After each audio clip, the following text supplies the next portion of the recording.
BJP जब पहली list जारी हो गई है लोकसभा चुनाव को लेकर कई तरह के कयास लगाए जा रहे हैं, क्योंकि 11 सीटों पर बीजेपी ने घोषणा की है तो 3 सीटें क्यों छोड़ी गई हैं। गिरिडीह जो कि आजसू की सीट है गठबंधन के तहत, तो उम्मीद ये की जा रही है कि वो उसे ही मिलेगी, लेकिन चतरा और धनबाद की सीट आखिर क्यों छोड़ी गई है। और उसमें भी सबसे हॉट सीट अभी धनबाद नजर आ रही है। कई तरह के कयास लगाए जा रहे हैं, कई नाम सामने आ रहे हैं। और इस बीच ये भी खबरें हैं कि जल्द ही जो कांग्रेस की विधायक है पूर्णिमा नीरज सिंह वो पार्टी छोड़ सकती हैं और बीजेपी जा सकती हैं। क्या बीजेपी जाने के पीछे लोकसभा सीट पाना मकसद हो सकता है? क्या बीजेपी पूर्णिमा नीरज सिंह को अपना उम्मीदवार बना सकती है?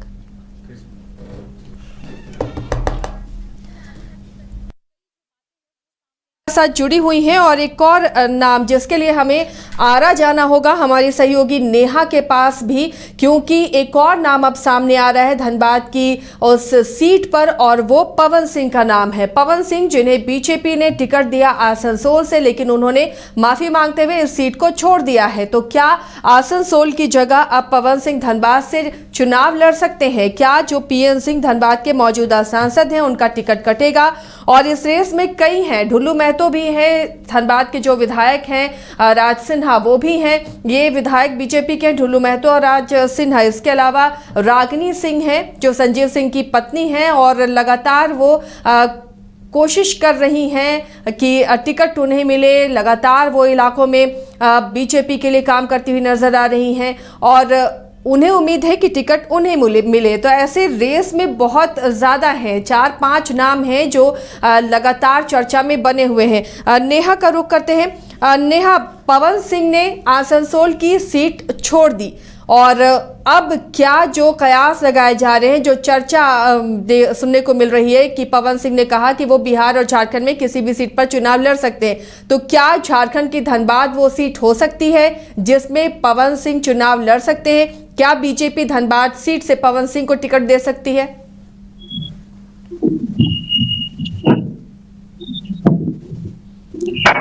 नेहा, आवाज मिल रही है आपको? जी बताइए नेहा, क्या पवन सिंह जब उन्होंने आसनसोल की सीट छोड़ी और जाके बीजेपी के राष्ट्रीय अध्यक्ष जेपी नड्डा से भी उन्होंने मुलाकात की है, उसके बाद उन्होंने कहा कि वो चुनाव जरूर लड़ेंगे, झारखंड बिहार की कोई भी सीट से वो चुनाव जरूर लड़ेंगे, तो क्या धनबाद वो सीट है झारखंड की जिससे पवन सिंह को बीजेपी टिकट दे सकती है? किस तरह की चर्चा वहां देखने को मिल रही है?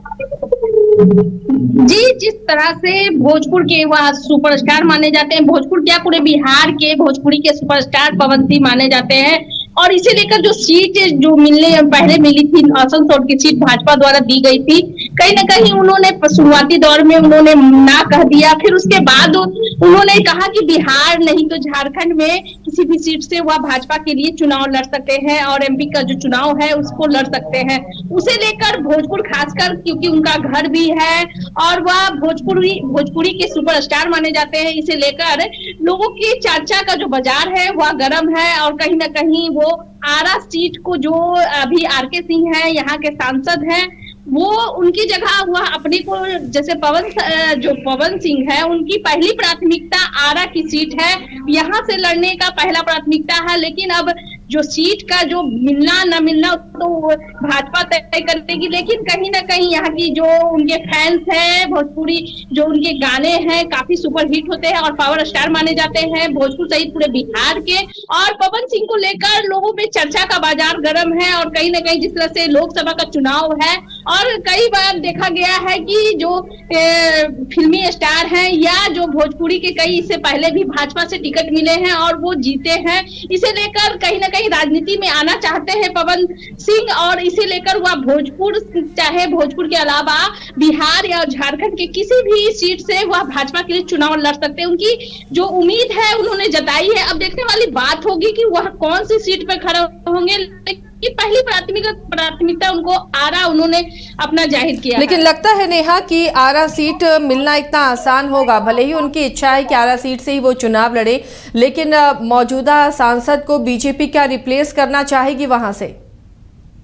जी, जिस तरह से सीट को लेकर है और आरा सीट कहीं न कहीं काफ़ी हॉट सीट माना जाता है, क्योंकि आरा सीट पहले से यहाँ पर आरके सिंह हैं जो केंद्रीय ऊर्जा मंत्री भी हैं, और उन्होंने कई ऐसे कार्य किए हैं जिसे लेकर उनका दावा ज़्यादा है। और ये आरके सिंह से फिर से पवन सिंह को मिलना ये तो कठिन है, लेकिन अब देखा जाए कि भाजपा किसको सीट देती है। लेकिन जहाँ पावर स्टार की बात कहा जाए, पवन सिंह की बात है, उनकी इच्छा है, क्योंकि उनका घर है और यहाँ के वह रहने वाले हैं, इसलिए यहाँ की जनता उनको काफी पसंद करती है। उनके फैंस में भी यह खबर चल रही है कि उनको सीट मिलना चाहिए। और अब देखने वाली बात होगी कि कहीं जो ऊर्जा मंत्री हैं आरके सिंह है, वह इस कल भी उन्होंने दावा किया और कल उनका प्रोग्राम भी है भोजपुर में आरके सिंह, और बार बार वह कह रहे हैं कि मैं आरा से ही लड़ूंगा। अब देखने वाली बात होगी कि आरा की जो सीट है पवन सिंह को मिलता है या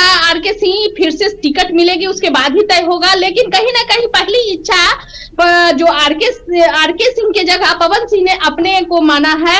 और ऐसे ही उन्होंने ये भी खुलकर सामने कहा है कि भोजपुर के अलावा बिहार या झारखंड में वह सीट जो एमपी का जो टिकट मिलेगा उसमें वह लड़ सकते हैं। अब तो समय बताएगा, लेकिन कहीं ना कहीं जो फैंस हैं, उनके जो फॉलोअर्स जो फैन हैं, उनकी इच्छा है कि वह आरा की सीट से लड़े। चलिए, शुक्रिया नेहा इस तमाम जानकारी के लिए। तो नेहा आरा से जानकारी दे रही थी कि क्या समीकरण वहां पर बनता हुआ नजर आ रहा है। आरा सीट उन्हें नहीं मिलेगी तो उसके बाद धनबाद की क्या वो सीट है जिस पर पवन सिंह को मौका दे सकती है बीजेपी। करिश्मा भी हमारे साथ जुड़ी हुई है। करिश्मा, जो 3 सीट बीजेपी ने जहां पर अपने कैंडिडेट की अभी घोषणा नहीं की है, ये 3 सीट काफी हॉट सीट बन चुके हैं और उसमें सबकी नजरें धनबाद पर टिकी हुई हैं। धनबाद से आखिर कौन होगा वो चेहरा जिस पर बीजेपी दांव खेल सकती है, क्योंकि सांसद पीएन सिंह की उम्र हो चुकी है, तो ऐसे में नहीं लगता कि 76 प्लस को बीजेपी दोबारा मौका देगी। अब क्या वो नाम पवन सिंह, क्या पूर्णिमा सिंह, क्या ढुल्लू महतो, क्या राज सिन्हा, ये कई ऐसे नाम हैं जो फिलहाल धनबाद में तैर रहे हैं कि आखिर बीजेपी किसे चुनती है। क्या वो पवन सिंह या पूर्णिमा नीरज सिंह, कौन हो सकता है? करिश्मा, किस तरह की खबरें निकल कर आ रही हैं? जी देखिए, झारखंड में 14 लोकसभा सीटें हैं और ऐसे में भारतीय जनता पार्टी ने 11 लोकसभा क्षेत्रों के लिए उम्मीदवारों की घोषणा जरूर कर दी और ऐसे में 3 बच चुका है, यानी कि धनबाद, गिरिडीह और चतरा। और ऐसे में सवाल ये उठता है कि आखिर धनबाद में कौन उम्मीदवारों को बीजेपी जो है वो आगे करेगी। अब देखिए, सवाल ये भी उठ रहा है कि कांग्रेस की जो विधायक है क्या वो बीजेपी का दामन थाम रही है। ऐसे में फिलहाल कई बातें जो है वो निकल कर सामने आ रही है। हालांकि पूर्णिमा नीरज सिंह सामने आकर कोई बातें नहीं की है मीडिया के समक्ष, क्योंकि खबरें लगातार यही आ रही है कि 1 से 2 दिनों के अंदर झरिया विधायक पूर्णिमा नीरज सिंह बीजेपी का दामन थामेगी। और ऐसा अगर हुआ तो बीजेपी शायद पूर्णिमा नीरज सिंह को उम्मीदवार के तौर पर आगे करेगी। अब देखिए, सवाल ये भी बनता है क्योंकि वहां पर राज सिन्हा भी लगातार दावा कर रहे हैं, बाघमारा विधायक ढुल्लू महतो भी लगातार दावा कर रहे हैं। और आपने सही कहा कि जो अभी सांसद है वहां के, यानी कि पीएन सिंह, वो फिलहाल उनकी भी प्रतिक्रिया सामने नहीं आई है, लेकिन ये भी माना जा रहा है कि शायद उन्हें इस बार टिकट नहीं मिलेगा। एक तो उनका उम्र भी ज़्यादा हो गया और ऐसे में बीजेपी लगातार ये कोशिश कर रही है कि युवाओं को एक बार फिर से आगे करे। अब देखिए, ये देखने को मिलेगा कि आखिर झरिया विधायक पूर्णिमा नीरज सिंह अगर बीजेपी का दामन थामेगी तो आखिर बीजेपी इसको किस रूप में लेगी। क्योंकि देखिए, कांग्रेस के कई नेताओं से हमने बातचीत की कि खबरें यही आ रही है कि पूर्णिमा नीरज सिंह जो कांग्रेस की विधायक है वो बीजेपी का दामन थामेगी। तो कांग्रेस के कई विधायक और मंत्रियों का यही कहना है कि वो इनका व्यक्तिगत निर्णय है। इसके साथ उनका ये भी कहना है कि कांग्रेस की जो विचारधारा है वो बहुत कम लोगों को समझ में आती है। अगर उन्हें नहीं समझ में आ रही है तो वो कोई और दल चले जाए, वो अगर जा रही है। लेकिन करिश्मा, अगर बीजेपी के लिहाज से देखें तो पवन सिंह और पूर्णिमा नीरज सिंह, इन दोनों में से किसे बीजेपी को लाने से धनबाद सीट से फायदा होता हुआ नजर आ रहा है?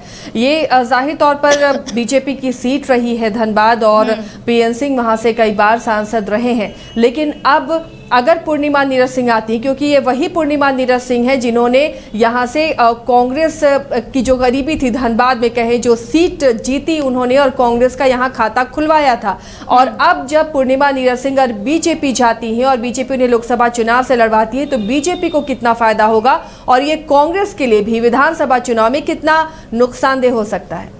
जो देखिए दो लोगों का नाम जरूर सामने आ रहा है, एक पवन सिंह और दूसरी झरिया विधायक पूर्णिमा नीरज सिंह। क्योंकि देखिए आसनसोल से भारतीय जनता पार्टी ने जरूर पवन सिंह को टिकट देने का काम किया, लेकिन उन्होंने डिनाई कर दिया। अब सवाल ये उठता है कि आखिर पवन सिंह कहां से चुनाव लड़ेंगे। अब खबरें यही सामने आ रही है कि शायद आने वाले समय में धनबाद से पवन सिंह चुनाव लड़ सकते हैं। अब बीजेपी किसको आगे करेगी ये तो बीजेपी के आला कमान ही डिसाइड करेंगे, लेकिन सूत्रों के हवाले से यही जानकारी मिल रही है कि अगर झरिया विधायक पूर्णिमा नीरज सिंह बीजेपी का दामन थामती है तो शायद यहां पर भारतीय जनता पार्टी पूर्णिमा नीरज सिंह को टिकट दे सकती है। क्योंकि देखिए आपने देखा होगा कि जब गीता कोड़ा बीजेपी का दामन थामी तो कई कयास लगाए जा रहे थे। कई लोग यही बोल रहे थे कि शायद इस बार बीजेपी जो है गीता कोड़ा को आगे नहीं करेगी, लेकिन जब 11 लोकसभा क्षेत्रों के उम्मीदवारों की घोषणा जब बीजेपी ने की तब गीता कोड़ा का उसमें नाम था। तो यही माना जा रहा है कि अगर झरिया विधायक पूर्णिमा नीरज सिंह बीजेपी का दामन थामेगी तो कई चीजों को देख कर आएगी, कई बातें जो है, कई जो डील है वो पहले हो गई होगी अगर पूर्णिमा नीरज सिंह बीजेपी का दामन थामेगी तो।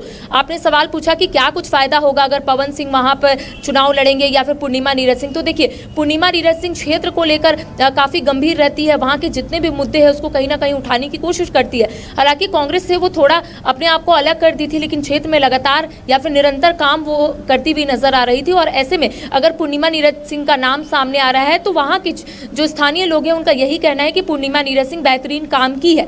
अब देखिए पवन सिंह को लेकर फिलहाल वहां के जो पब्लिक है वो फिलहाल कुछ नहीं बोले हैं, लेकिन ये मानना जरूरी होगा या फिर भारतीय जनता पार्टी हर एक एंगल से तमाम चीजों को यहाँ पर देखेगी, समीकरण बनाया जाएगा, ये देखने की कोशिश की जाएगी कि आखिर कौन उम्मीदवार को हम लोग आगे करेंगे तो फायदा होगा। देखिए फिलहाल धनबाद जो है हॉट सीट के नाम से जाना जा रहा है, क्योंकि वहां पर कयासी लगाया जा रहा है और कयासों का जो बाजार है वो गर्म हो चुका है। सभी की जुबान में सिर्फ यही सवाल है कि आखिर धनबाद से कौन उम्मीदवार जो है वो सामने आएगा, बीजेपी किसको आगे करेगी। अब पवन सिंह का भी नाम आ रहा है, झरिया विधायक पूर्णिमा नीरज सिंह का भी नाम सामने आ रहा है, इसके बाद धनबाद के जो विधायक है राज सिन्हा उनका भी नाम सामने आ रहा है, बागमारा विधायक जो है ढुलू महतो वो भी कहीं ना कहीं दावा कर रहे हैं। तो अभी फिलहाल बीजेपी तमाम चीजों को देख रही है, आकलन कर रही है कि आखिर कौन उम्मीदवार को हम लोग आगे रखेंगे तो बीजेपी इस बार फिर से अपना परचम लहराएगी। देखिए सिटिंग सीट है बीजेपी का धनबाद, और ऐसे में बीजेपी भी चाहेगी कि वहां पर ऐसे उम्मीदवारों को हम आगे करें ताकि वहां के लोग सपोर्ट करें, ताकि वहां के लोग ये जाने कि इन्होंने अच्छा काम किया है। तो कह सकते हैं कुछ दिन और बचा हुआ है, ये भी माना जा रहा है कि कल या परसों में शायद बीजेपी जो है वो धनबाद से उम्मीदवार की घोषणा कर सकती है। अब देखने वाली बात होगी कि झरिया विधायक पूर्णिमा नीरज सिंह बीजेपी का दामन थामती है या फिर नहीं, या फिर इसी तरीके से अफवाह जो है वो उड़ रहा है। चलिए तो आने वाले दिनों में और कुछ ही दिनों में ये पता चल जाएगा। अगर पूर्णिमा नीरज सिंह को बीजेपी लोकसभा का टिकट देती है तो ये माना जाए कि 1-2 दिनों में वो बीजेपी में शामिल हो सकती हैं, और अगर ऐसा नहीं होता है तो कई नाम हैं जिन पर बीजेपी विचार कर सकती है, जिसमें रागिनी सिंह भी है और ढुलू महतो हैं, राज सिन्हा हैं और पवन सिंह। हालिया दिनों में पवन सिंह की भी चर्चा हो रही है इस सीट को लेकर। बहुत बहुत शुक्रिया करिश्मा इस तमाम जानकारी के लिए।